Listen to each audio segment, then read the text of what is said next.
భారతీయుల ఆశయాలకు నూతన స్ఫూర్తినిచ్చి దేశాన్ని అపూర్వ ప్రగతి పథంలో వేగంగా ముందుకు నడిపిస్తూ ఆత్మనిర్భరత స్ఫూర్తిని, జాతి గొప్పతనాన్ని మరింత బలోపేతం చేసి ప్రపంచ వేదికపై భారతదేశాన్ని ఆత్మవిశ్వాసంతో కూడిన గౌరవప్రదమైన స్థానం నిలబెట్టిన మన గౌరవ ప్రధానమంత్రి శ్రీ నరేంద్ర మోదీ గారికి మన రాష్ట్ర ప్రజలందరి తరపున హృదయపూర్వక అభినందనలు తెలియజేస్తున్నాం.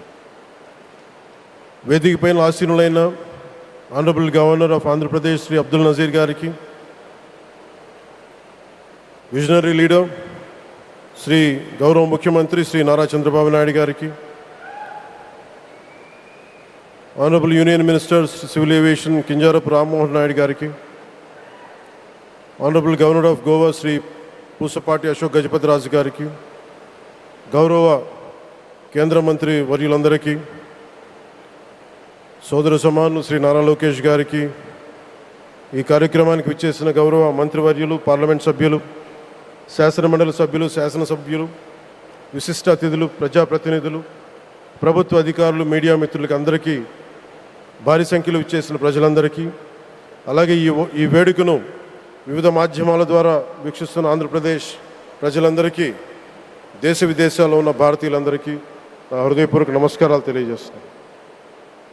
ఈ నేల బానిసగా ఉండదు, ఈ జాతి ఎవరికి తలవంచదని సవాల్ విసిరిన అసామాన్య విప్లవ వీరుడు అల్లూరి సీతారామరాజు గారు, ఆయన పేరు మన ఎయిర్పోర్ట్కి పెట్టడం చాలా చాలా స్ఫూర్తిదాయకం. As we dedicate this airport to the people, one thought comes to my mind: Alluri స్ఫూర్తి రెక్కలపై ప్రపంచాన్ని చేరే Andhra Pradesh. Rooted in Alluri's ideals and driven by the aspirations of our people, Andhra Pradesh is ready to soar to greater heights.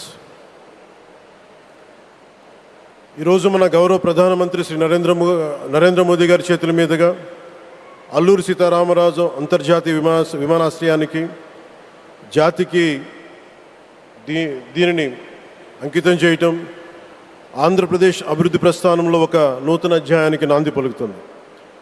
Modi గారి నాయకత్వంలో ఈరోజు 17,435 కోట్ల విలువైన అభివృద్ధి కార్యక్రమాలు ప్రజలకి అంకితం కావడం, అలాగే national highway projects, energy infrastructure ప్రాజెక్టులో ప్రారంభోత్సవాలు, శంకుస్థాపనలు జరగడం మన రాష్ట్ర అభివృద్ధిలో చాలా కీలకమైన ఘట్టం. ఈ ప్రాజెక్ట్స్ కనెక్టివిటీని బలోపేతం చేయడం కాదు, ఎనర్జీ సెక్యూరిటీని పెంచి ఇండస్ట్రియల్ గ్రోత్స్కి మరింత వేగాన్ని అందించి, యువతకి ఉపాధి అవకాశాలు మెరుగుపరిచి ఆంధ్రప్రదేశ్ని మరింత వేగంగా అభివృద్ధి పదంలో ముందుకు నడిపిస్తాయి. ఒక దేశం కేవలం ప్రకటనలతో అభివృద్ధి చెందదు, ప్రజల కళల సాకారం అయ్యే మౌలిక సదుపాయాలతో అభివృద్ధి చెందుతుంది. So honourable Modiji, your vision of Viksit Bharat and Atmanirbhar Bharat is transforming the nation across every sector, from highways to railways, from ports to airports, from digital infrastructure to defense, manufacturing and renewable energy. చరిత్ర కేవలం మన నిర్మించిన కట్టడాలను మాత్రమే గుర్తుంచుకోదు, వాటి ద్వారా నిర్మితమైన భవిష్యత్తుని గుర్తుంచుకుంటుంది. ఈ విషయం మీ నాయకత్వంలో ఆంధ్రప్రదేశ్కి లభిస్తున్న అభివృద్ధిలో చాలా చాలా స్పష్టంగా కనిపిస్తాం. ఇదివరకే విశాఖపట్నంలో 2 లక్షల కోట్ల పైగా పెట్టుబడులు, అందులో ఎన్టీపీసీ గ్రీన్ హైడ్రోజన్ హబ్, జాతీయ రహదారులు, రైల్వే ప్రాజెక్టులు, అలాగే అమరావతి కోసం 50,000 కోట్ల పెట్టుబడులు, రాయలసీమ అభివృద్ధికి 13,400 కోట్ల ప్రాజెక్టులు మన రాష్ట్ర అభివృద్ధికి బలమైన పునాది వేస్తున్నాయి. South Coast railway zone at Visakhapatnam ఏర్పాటు ద్వారా ఆంధ్రప్రదేశ్ ప్రజల చిరకాల ఆకాంక్షను సాకారం చేస్తుంది. ఈ కార్యక్రమాలు మరిన్ని పెట్టుబడులు ఆకర్షించడంతో పాటు ప్రత్యక్షంగా పరోక్షంగా 20 లక్షల పైగా ఉపాధి అవకాశాలను సృష్టించి స్టేట్ ఇన్ఫ్రాస్ట్రక్చర్ని మరింత బలోపేతం చేస్తూ ఆర్థికాభివృద్ధికి మరింత బలాన్ని అందిస్తున్నాయి. అలాగే గౌరవ చంద్రబాబు నాయుడు గారి నాయకత్వంలో, ఆయన మార్గదర్శకత్వంలో, వారి నాయకత్వంలో ఆంధ్రప్రదేశ్ దేశంలోనే అగ్రగామి రాష్ట్రంగా అవతరిస్తూ ఉంది. ప్రత్యేకించి ఈ విమానాశ్రయానికి అల్లూరి సీతారామరాజు గారి పేరు పెట్టడం ఆ మహావీరుడికి నివాళి మాత్రమే కాదు, ఆయన ఆశయాలను, ఆయన స్ఫూర్తిని భావితరాలకు అందించే చాలా చాలా గొప్ప నిర్ణయం. జి మల్లికార్జునరావు గారు, జిఎంఆర్, అందరూ ప్రేమగా పిలుచుకున్న జిఎంఆర్ గారు, వారు దీన్ని కట్టడం శ్రీకాకుళం జిల్లా నుంచి వచ్చి, రాజాం నుంచి వచ్చి శ్రీకాకుళం వెనుకబాటుతనానికి ఆయన కృషిని ట్రస్టుల ద్వారా అందిస్తూ ఆయన నేతృత్వంలో, ఆయన నాయకత్వంలో ఎయిర్పోర్ట్ నిర్మించడం మనందరికీ చాలా చాలా గర్వకారణం. ఈ సందర్భంగా మనందరం ఒక నిర్ణయం తీసుకోవాలి. పండ్లున్న చెట్టుకే రాళ్ళు వేస్తారంట. కష్టపడే కుటుంబ సభ్యుడు, తండ్రి కావచ్చు, పెద్ద కొడుకు కావచ్చు, అందరూ అతని మీద పడతారు. నువ్వు ఎక్కువ కష్టపడు, ఎక్కువ తిట్లు తింటావు. అలాంటిది మనం ఎలాంటి పరిస్థితుల నుంచి వచ్చాం? భారతదేశం ఒక పరిస్థితిలో బంగారాన్ని కూడా తాకట్టు పెట్టుకునే పరిస్థితి వచ్చింది. అలాంటి పరిస్థితుల నుంచి దశాబ్దం పైనుంచి మూడోసారి ప్రధానమంత్రిగా ఆయన ఈ రోజున మన దేశాన్ని నడిపిస్తూ ఉన్నారు. అలాంటి ప్రధానమంత్రిని చాలామంది ఆయన మీద మాట్లాడుతూ ఉంటే, ఆయన్ని అనకూడని మాట్లాడుతూ ఉంటే నా గుండె కదిలించేసింది, నా కన్నీళ్ళు వచ్చినాయి, బాధ వచ్చింది. దేశం కోసం కష్టపడే వారికి ఇవా చివరికి మనం ఇచ్చేదేం. కొత్త తరానికి ఏం తెలుసు? ఆయన పడ్డ కష్టం. ఒక్కరోజు కూడా సెలవు తీసుకోలేదు మన ప్రధానమంత్రి గారు. ఈరోజు పెట్టుబడులు వస్తున్నాయి మనకి, ఒక్కరోజు కూడా సెలవు తీసుకోలేదు.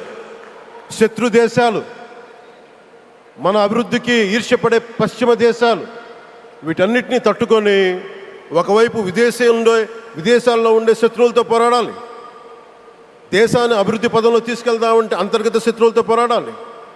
అలాంటి వ్యక్తికి మనం ఇవ్వగలిగేది కేవలం మేమున్నాం మీ వెంట, మీ మీద మాట పడితే అది మా మీద పడ్డట్టే, అదే మనం వారికి ఇవ్వాల్సింది. నిజంగా ఆయన జంతర్ మంత్రులు అన్ని మాట్లాడుతూ ఉంటే నేను ఈ రోజున ప్రధానమంత్రి గారికి ఒకటే ఇస్తున్నాను, మిమ్మల్ని కొట్టే నాయకుడు లేడు ఈ భారతదేశంలో, రాబోడు. కానీ మీరు పడ్డ శ్రమ, మీరు పడ్డ కష్టం ఎవరు తీసుకోలేరు. ఎన్ని బాధలు పడ్డా, ఎన్ని దెబ్బలు తిన్నా ఈరోజు మనం గర్వంగా చెప్పుకుంటున్నాం. మన ఉత్తరాంధ్రకి ఎయిర్పోర్ట్లు వచ్చినాయి, ఇన్ని లక్షల పెట్టుబడులు వచ్చింది ఆంధ్రప్రదేశ్కి. కానీ ఇవన్నీ తట్టుకొని చెయ్యాలి అంటే 144 కోట్ల తాలూకు ప్రజల ఆకాంక్షల్ని ఎంతోమంది వెనక్కి లాగుతున్నా, ఒకళ్ళు ముందుకు తీసుకెళ్లాలంటే ఎంతమంది తిడుతున్నా, విమర్శిస్తున్నా తీసుకెళ్తున్నారంటే ఒకే ఒక్క నాయకుడు ప్రధానమంత్రి శ్రీ నరేంద్ర మోదీ గారు. నేను ఎందుకు తపన పడ్డాను, నేను అలయన్స్ కోసం ఎందుకు తపన పడ్డాను, మీ నాయకత్వం మాకు కావాలి ఎందుకు తపన పడ్డానంటే, ఈరోజు ఎయిర్పోర్ట్ ఆపేశారు.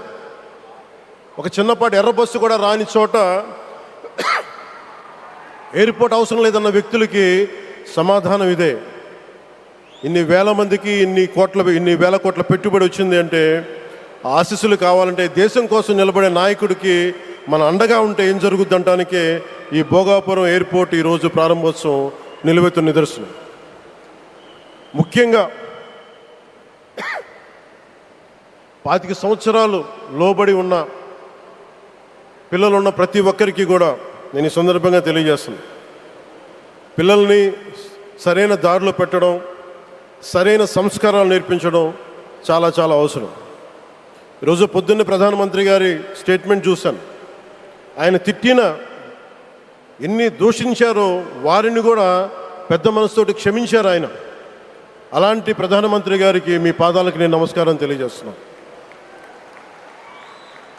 నిజంగా మీ ఉన్నతి, మీ ఔన్నత్యం ఈరోజు చాలా చాలా స్ఫూర్తిదాయకం. భారతదేశం మీ అందరికీ కూడా, ప్రజలందరికీ కూడా, ఆంధ్రప్రదేశ్ ప్రజలందరికీ కూడా, దేశ ప్రజలందరికీ కూడా ఒక నాయకుడి కష్టాన్ని మనం వెంటనే గుర్తించలేం ఆయన ఎంత తపన పడుతున్నారు. ఒక కుటుంబాన్ని నడపడం ఎంత కష్టపడుతున్నాం. 140 కోట్ల మంది ప్రజలు నడపడం ఎంత ఆషామాషి వ్యవహారం కాదు. ముందుకు తీసుకెళ్లే నాయకుడికి తెలుస్తుంది. అలాంటి వ్యక్తికి మనం ఏమి ఇవ్వగలం. దేశాన్ని నడిపించడం అంటే రామకార్యం లాంటిది. హనుమంతుడు లంకకు లంఘించినప్పుడు అనేక అవంతరాలు వచ్చినాయి, అనేక అడ్డంకులు వచ్చినాయి. రామకార్యం చాలా గొప్పది. అలాగే ఈరోజు ప్రధానమంత్రి గారు దేశాన్ని ముందుకు నడిపించేది బృహత్కార్యం, చాలా మహాకార్యం అది.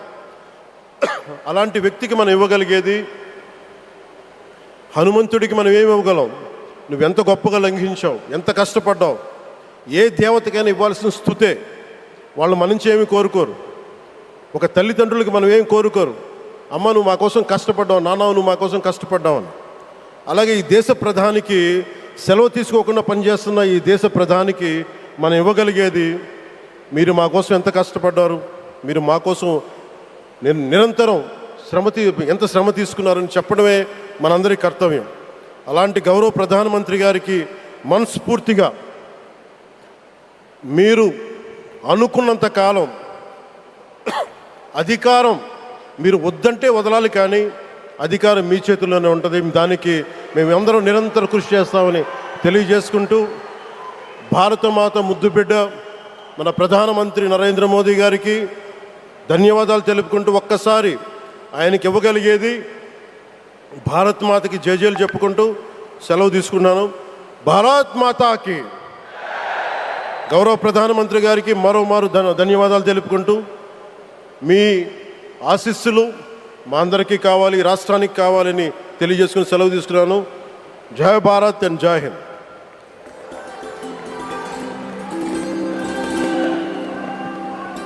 Thank you sir, thank you very much. దూరదృష్టి, మౌలిక వసతుల